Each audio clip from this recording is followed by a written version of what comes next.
ఒక్కసారి వెళ్ళి అటువంటి పిల్లల్ని అడగండి.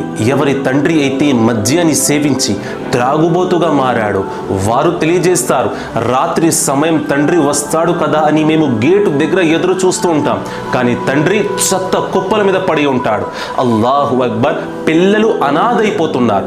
త్రాగుబోతు మనిషి త్రాగి రాత్రి ఇంటికి రాక అటు ఇటు తిరిగి అలాగే మురికి కాలం మీద పడి ఉంటాడు, కానీ పిల్లలు అనాథైపోయారు. ఇతరులు వేసుకున్న బట్టలు, చిరిగిపోయిన బట్టలు వేసుకుని జీవితాన్ని కొనసాగిస్తున్నారు. అలాగే త్రాగుబోతు యొక్క భార్య ఇతరుల మనుషుల్లో పని చేసుకుంటూ అంట్లు తవ్వుకొని వచ్చిన డబ్బుతో పిల్లల యొక్క ఆకలిని తీర్చి వారిని చదివిస్తుంది. వారు చేసిన తప్పేమిటి? వారు మీ సంతానంగా రావడం, తను మీ భార్యగా రావడం తను చేసిన తప్ప?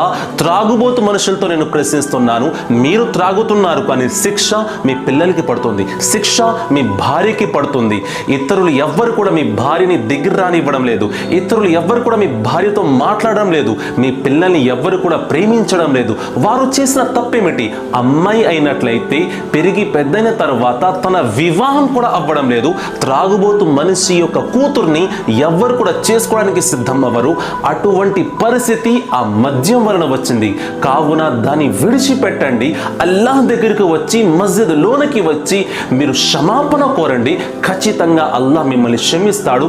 మరో క్షణమే ప్రజలు కూడా మిమ్మల్ని గౌరవిస్తారు. అది ఎప్పుడు? మద్యాన్ని విడిచిపెట్టినప్పుడు.